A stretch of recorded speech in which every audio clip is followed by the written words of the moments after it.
lagi di channel Hobi Belajar. Nah, kali ini pada pertemuan hari ini kita akan membahas di materi bab yang kedua. Oke, jangan lupa menggunakan masker dan selalu jaga jarak.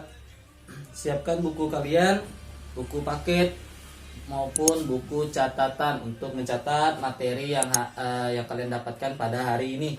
Oke, kita akan membahas tentang mengidentifikasi unsur cerita fantasi. Jangan lupa klik like dan subscribe untuk channel Hobi Belajar supaya kalian mendapatkan informasi pembelajaran yang terbaru di channel ini.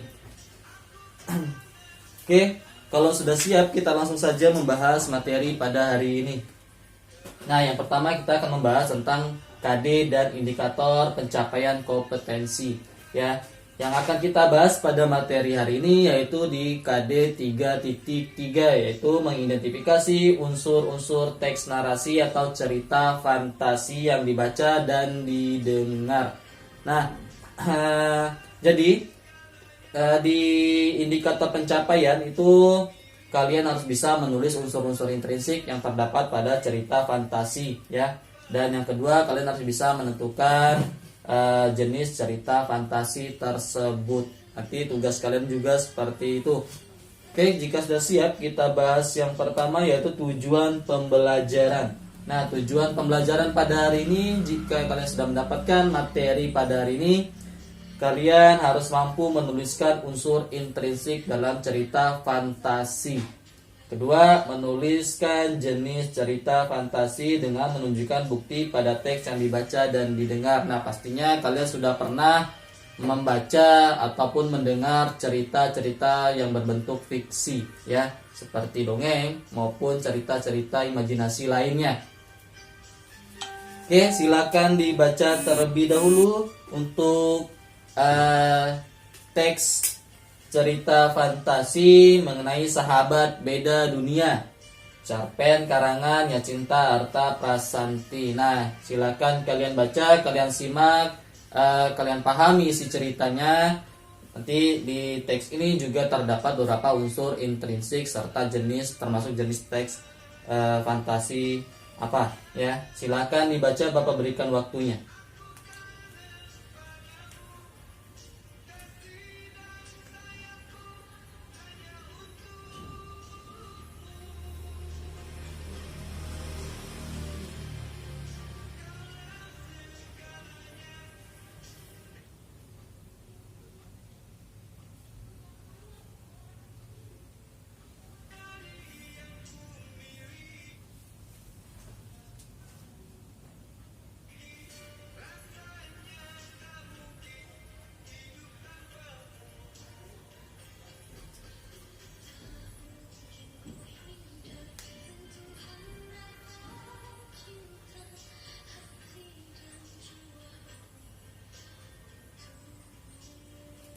Nah, oke. Sudah. Nah, di sini ceritanya tentang dimana sahabatnya itu sudah meninggal dunia dan temannya berjumpa dengan sahabat tersebut. Nah, jadi si Fanny ini sudah meninggal dunia dan si Kalista serta Clara itu berjumpa dan mengobrol bersama-sama dan ia pun merelakan kepergian si Fanny. Nah, ini cerita dari teks fantasi yang sahabat beda dunia. Nah, ini bentuk ceritanya seperti ini. Jadi nanti kalian bisa juga membuat cerita-cerita fantasi lainnya sesuai dengan imajinasi kalian maupun tentang yang pernah kalian alami. Oke. Nah, bentuk cerita fantasi seperti ini, ya. Jadi berbentuk fiksi dan berimajinasi, ya. Oke. Kita bahas ciri umum teks fantasi terlebih dahulu. Nah, ada yang tahu ciri umum teks fantasi? Ada berapa? Nah, ada 6.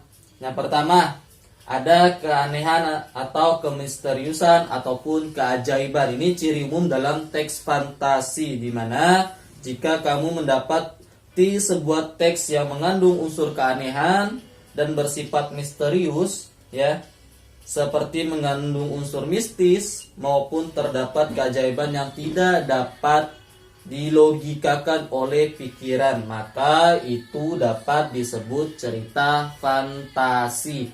Inilah ciri umum yang pertama pada teks fantasi. Oke, ciri yang kedua itu ide cerita. Nah, tahu ide cerita? Pastinya tahu, sebuah gagasan ya.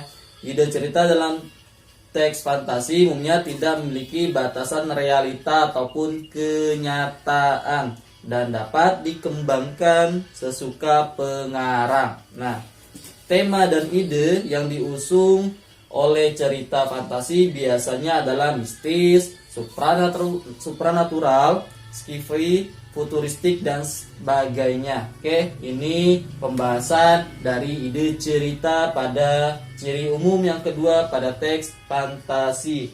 Yang ketiga, menggunakan berbagai latar.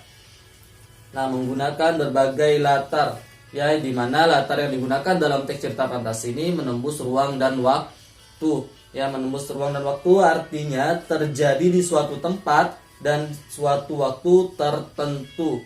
Ya, misal pernah kalian menyaksikan atau membaca sebuah novel Harry Potter ataupun menyaksikan acara Harry Potter, ya, di mana Harry harus menembus peron 9/24 di stasiun King Cross, London untuk kembali ke sekolahnya yang berada di dunia sihir. Jika dilogikakan tidak mungkin seorang bisa menembus dinding.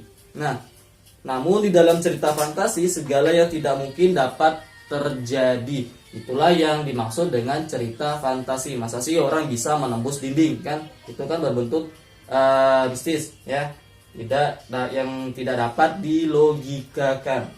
Oke, yang keempat, ciri yang keempat, tokoh unik memiliki kesaktian. Nama juga cerita fantasi otomatis mempunyai kesaktian, ya.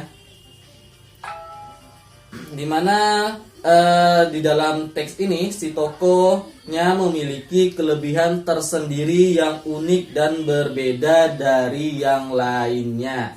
Misalnya dalam cerita Harry Potter tadi, tokoh utama yakni Harry Potter ternyata adalah seorang penyihir.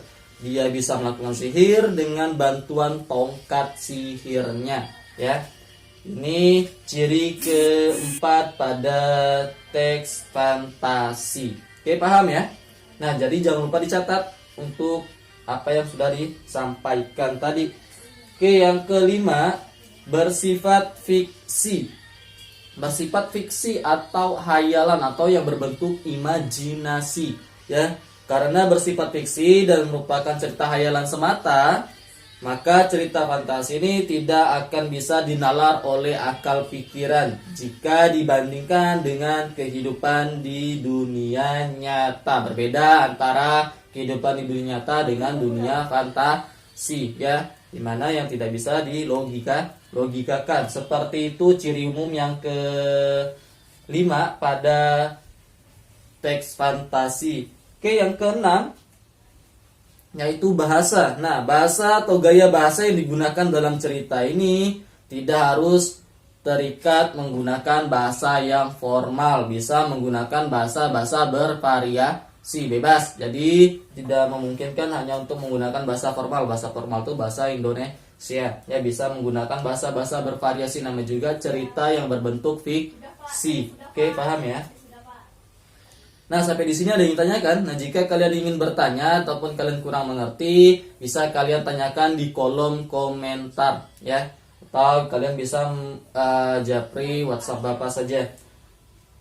Oke, selanjutnya jenis-jenis cerita. Nah, ada beberapa jenis-jenis cerita, ya. Ada yang tahu ada berapa jenis cerita?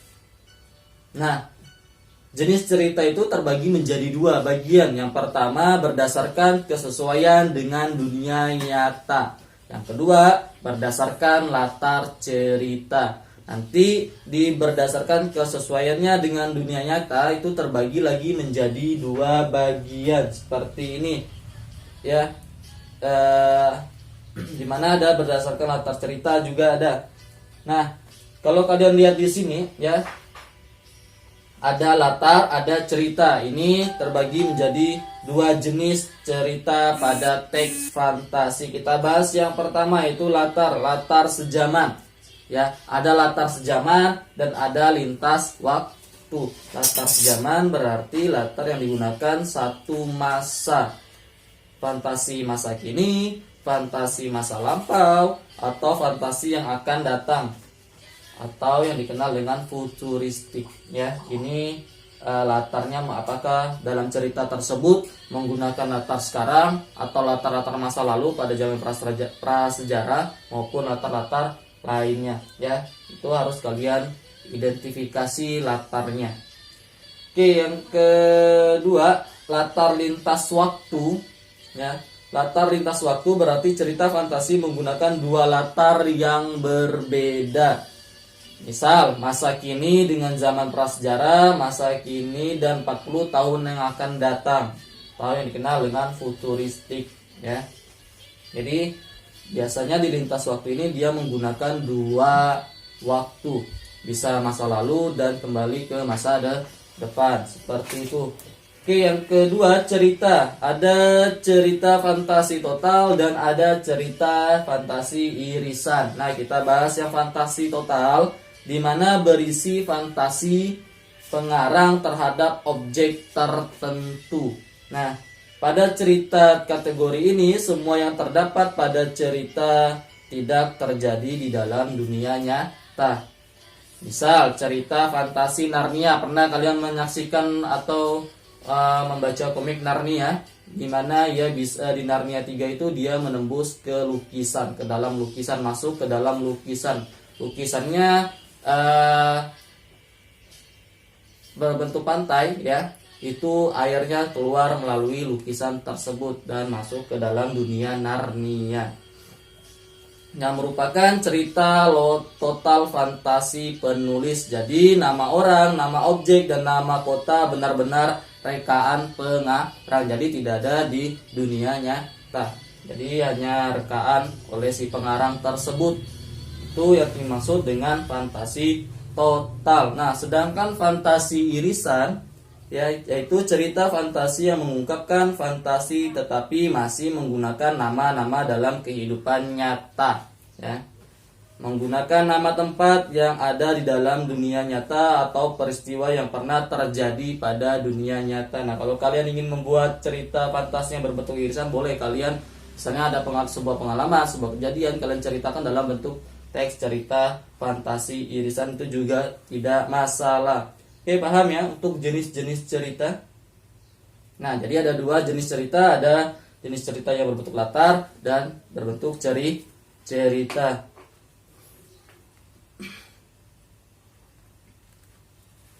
Nah, kita lanjut di bagian unsur intrinsik, ya. Kita lanjut di bagian unsur intrinsik. Tahu ada beberapa unsur intrinsik. Nah, dalam sebuah sastra itu terbagi menjadi dua unsur, yaitu ada unsur intrinsik maupun ekstrinsik, ya. Yang akan kita bahas pada materi hari ini yaitu mengenai unsur intrinsik. Nah, yang pertama ada tema. Ingat, tema itu berbeda dengan judul. Jadi jangan disamakan antara tema dan judul. Misalnya judulnya Kancil dan Buaya. Nah, tidak mungkin temanya itu adalah kancil dan buaya. Bisa kancil yang bijaksana yang menolong teman-temannya. Nah, bisa seperti itu. Ingat, tema berbeda dengan judul. Kebanyakan kalian menulisnya itu adalah tema, yaitu judul. Nah, kalau judul berarti tidak mungkin tema. Ingat, perhatikan di situ. Yang kedua, ada tokoh dan penokohan, ya. Tokoh ini merupakan aktor atau pemainnya atau pemerannya, ya.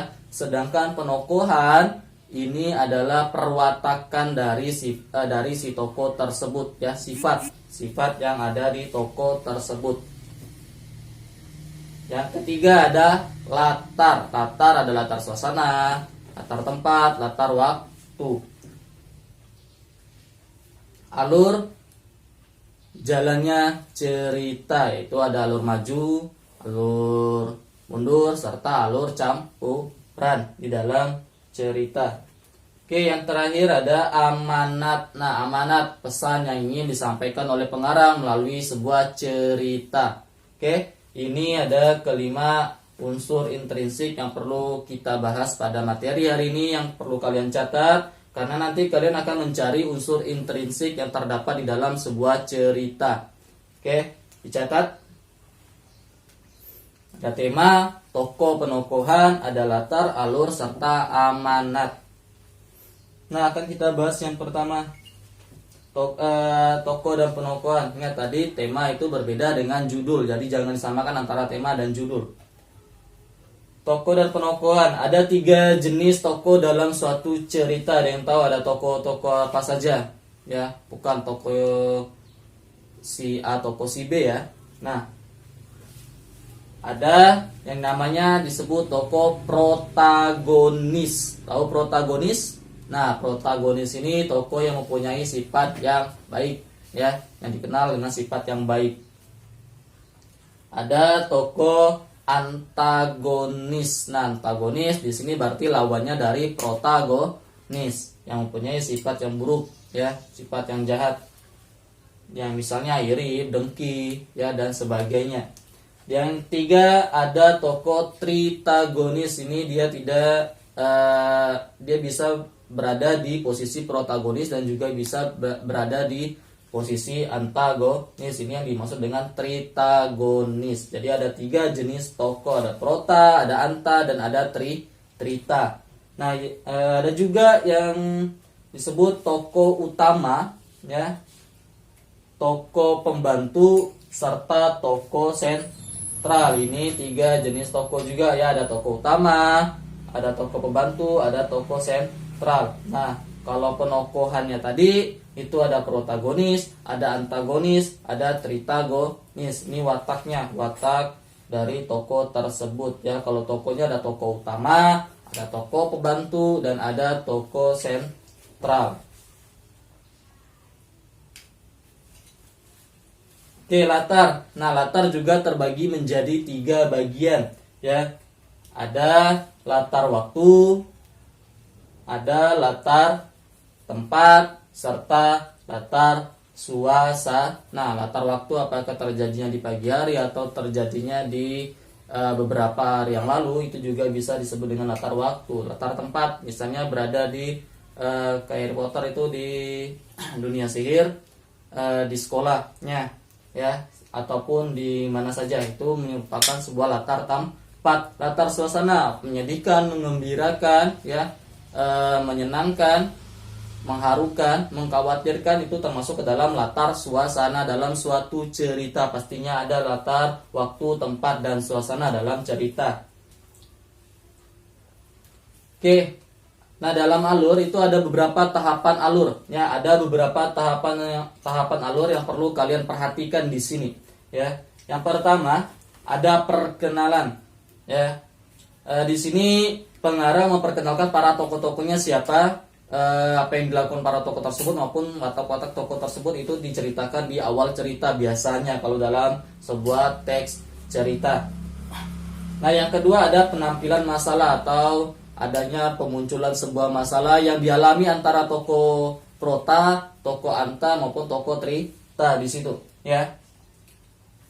Yang ketiga ada klimaks. Klimaks di sini puncak masalahnya. Masalahnya semakin berat, semakin meninggi. Soal kalau dalam cerita sinetron itu kan kalian bisa lihat dia mendapatkan sebuah masalah. Nah, puncak masalahnya dia ketabrak sampai masuk rumah sakit. Nah, seperti itu. Nah, itu puncak masalahnya atau disebut dengan klimaks, ya. Anti klimaks. Nah, anti klimaks ini bagaimana sih penyelesaiannya? Penyelesaian yang terjadi pada permasalahan antara tokoh anta, prota, ya, serta trita tadi. Nah, ini anti klimaks. Penyelesaian atau koda atau akhir ceritanya. Nah, akhir ceritanya bagaimana sih dalam cerita tersebut? Apakah sukses maupun apakah ceritanya menyenangkan maupun menyedihkan, ya. Oke, alur. Nah, alur terbagi menjadi 3 juga, ada alur maju. Alur maju di sini alur yang menceritakan pada masa yang akan datang, ya. Misal ceritakan hari ini untuk bisa juga lanjut ke hari esok maupun 2 minggu kemudian. Nah, kalau alur mundur ini adanya cerita yang diceritakan pada zaman-zaman dulu yang pernah terjadi, ya. Yang ketiga, campuran. Nah, di sini adanya proses flashback, ya, di mana si tokoh mengingat kejadian-kejadian masa lalu, ya, yang pernah ia alami juga. Namun ceritanya ada di bagian cerita alur maju. Ini namanya alur campuran yang terjadinya flashback di situ. Oke, paham ya? Untuk unsur intrinsik. Nah, yang terakhir ada amanat. Amanat merupakan pesan yang ingin disampaikan oleh pengarang kepada pembacanya. Jadi inilah beberapa unsur intrinsik yang perlu kalian perhatikan, yang akan kalian cari nanti pada teks cerita fantasi yang akan Bapak sediakan di Google Classroom kalian. Oke, jangan lupa dikerjakan dan jangan lupa lagi membaca materi di LKS kalian serta menyaksikan video ini, ya. Jika ada yang ingin bertanya, silakan di kolom komentar maupun bisa japri di PA Bapak. Oke, Bapak akhiri pertemuan hari ini. Assalamualaikum warahmatullahi wabarakatuh. Sampai jumpa lagi di pertemuan pembelajaran yang berikutnya.